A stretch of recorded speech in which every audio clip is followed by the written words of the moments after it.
Terima kasih Anda masih bersama kami. Bagi Anda yang baru saja bergabung, kami hadirkan kembali 3 berita utama hari ini. 4 pria tua di Purbalingga ditangkap polisi karena mencabuli remaja berusia 14 tahun hingga korban hamil. Harga daging ayam dan telur di berbagai wilayah di Jawa Tengah tak kunjung turun. Pemerintah didesak segera gelar pasar sembako murah. Konser JKT48 di sebuah mal di Kota Semarang berakhir duka. Seorang remaja dilaporkan meninggal dunia.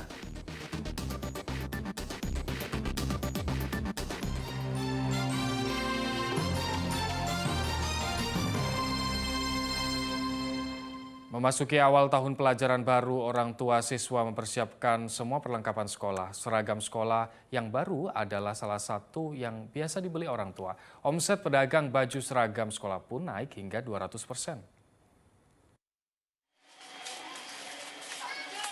Awal masuk tahun ajaran baru ditandai dengan sibuknya orang tua mempersiapkan keperluan anak sekolah.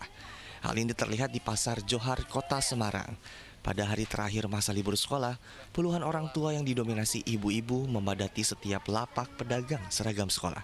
Pasar Johar pun terlihat lebih ramai pada Minggu pagi. Lapak pedagang yang menyediakan seragam sekolah dan perlengkapannya seperti ikat pinggang, kaos kaki hingga topi lebih ramai dikunjungi pembeli. Ibu-ibu juga mengajak anaknya untuk mencocokkan seragam sekolah. Seperti yang dilakukan Risa, orang tua yang mempersiapkan anaknya untuk masuk kelas 1 dan kelas 5 sekolah dasar. Ya ini beli seragam buat anak-anak.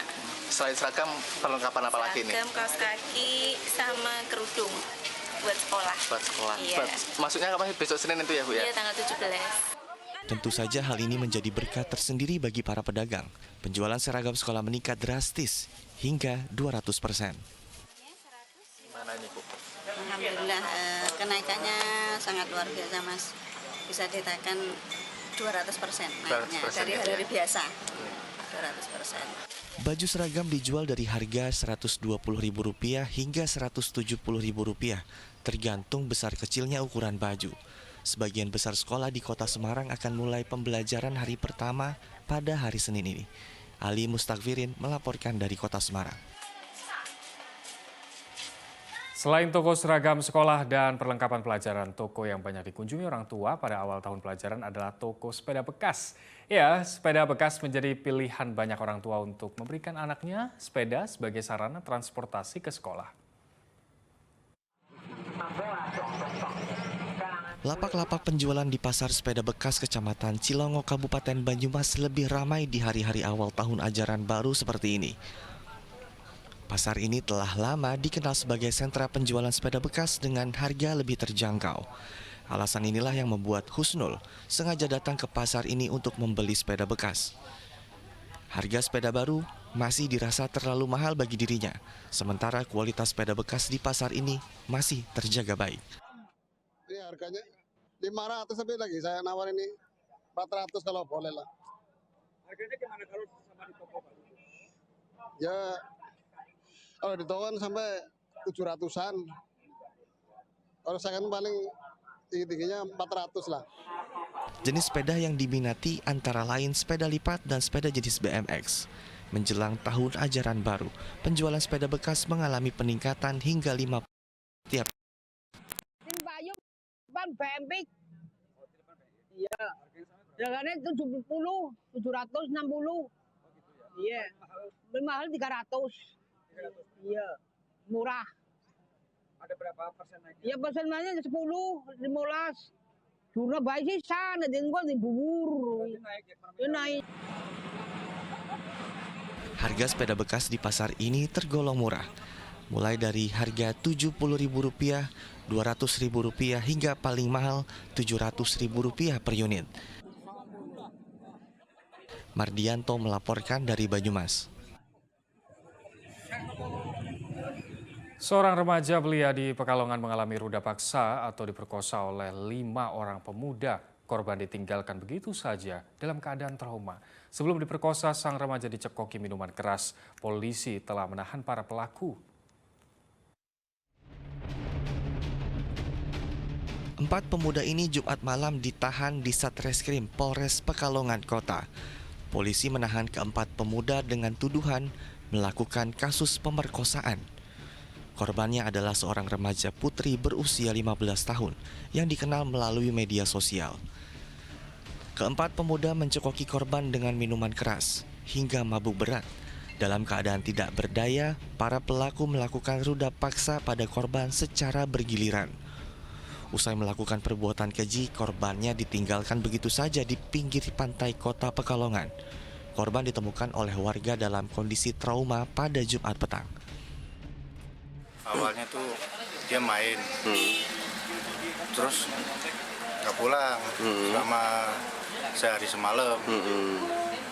Terus dia pulang, saya jebak, terus ketemu. Para pelakunya itu? Pelakunya. Keluarga korban yang emosi sempat menghakimi para tersangka. Saat ini keempat pelaku mendekam di tahanan Mapolres Pekalongan Kota. Polisi juga tengah memburu satu orang pelaku lainnya yang melarikan diri. Kuncoro Wijayanto melaporkan dari Pekalongan.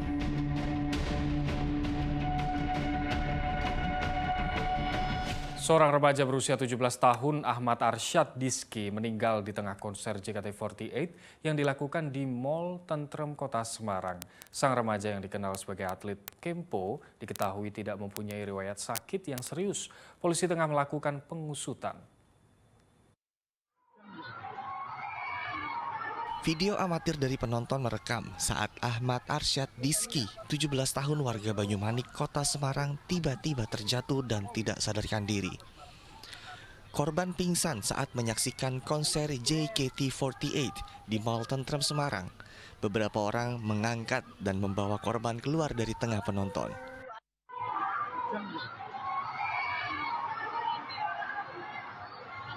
Nyawa korban tidak tertolong akibat berdesakan dengan ribuan orang fans grup JKT48. Keluarga korban mendatangi Polrestabes Semarang. Paman korban mengatakan korban yang merupakan atlet Kempo tidak memiliki riwayat penyakit dan pergi dalam kondisi sehat. Terbaiklah, ada ya yang baiklah, maksudnya nyawa gitu loh. Ada yang terbaik buat ini kita yang ya sewajarnya lah, gitulah. Gitu. Jadi tetap dari pihak manajemen, top manajemen belum tahu sih, datang kita belum dari top manajemennya seperti apa gitu. Itu anak nomor berapa? Anak pertama. Dua. Anak pertama dari dua bersaudara. Bersaudara, ya. Anak pertama dan dia atlet, memang digadang-gadang oleh bapaknya. Polisi menyatakan tengah mengusut kematian korban.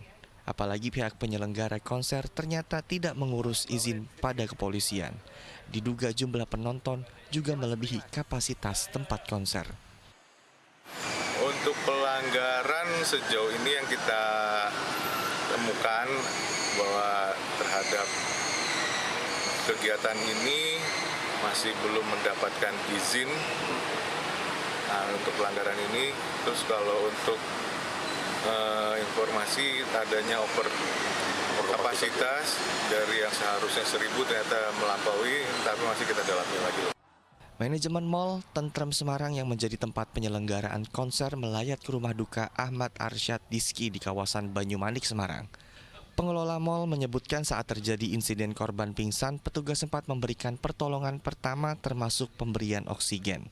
Ahmad kemudian dibawa ke rumah sakit Telogorejo, Semarang dan akhirnya meninggal dunia. Pihak keluarga sudah mengikhlaskan kejadian dan menolak jika diharuskan melakukan bongkar makam untuk keperluan autopsi. Udahlah, kita ikhlas, memang itu apa ya, kehendak Allah gitu. Jadi ada penyelesaian secara keluarga enggak? Iya, kita mau ngumpul dulu dari pihak Tentrem tadi menawarkan apa yang bisa dibantu gitu, dan kita juga memang anak tuamu kita, jadi nggak tahu nanti kita ngobrol dulu ya dari keluarga, mungkin 2 hari lagi kita suruh ke sana untuk ketemuan di sana. Silaturahmi aja. Korban selama ini dikenal sebagai sosok yang baik dan taat beragama. Habis sholat maghrib itu kan ditelepon sama Pak Edi. Pak Edi itu adalah orang tua dari yang meninggal ini. Terkait dengan itu, dari telepon Pak RT, anak saya meninggal. Saya kan kaget. Kenapa Pak? Lalu Pak sekarang di Rumah Sakit Purworejo. Polisi telah memeriksa beberapa orang saksi untuk melanjutkan proses hukum. Agus Hermanto melaporkan dari Semarang. Pemerintah Kota Semarang akan mengevaluasi standar operasional prosedur atau SOP penyelenggaraan konser. Hal ini dilakukan menyusul kasus meninggalnya Ahmad Arsyad Dizki saat menonton konser JKT48 pekan lalu di Semarang. Wali Kota Semarang ikut melayat ke rumah duka Ahmad Arsyad yang meninggal saat konser JKT48 di Mall Tentrem pekan lalu. Wali Kota menyebutkan Pemkot akan mengevaluasi standar operasional penyelenggaraan setiap konser dan acara yang melibatkan banyak orang. Dinas Kebudayaan dan Pariwisata disebut PAR akan melakukan pengecekan terkait proses perizinan setiap konser, juga evaluasi untuk kapasitas dan SOP untuk emergensi. Dari keterangan polisi, konser tersebut tidak memiliki izin kepolisian. Selain itu juga melebihi kapasitas penonton. Itu bagaimana kapasitasnya, kemudian SOP untuk ada emergensi kan gitu. Kalau kita mau sakit kemana, mau ini kemana gitulah. Ini kami akan melihat, kami akan mengecek gitu ya terkait dengan konser-konser yang ada di Kota Semarang.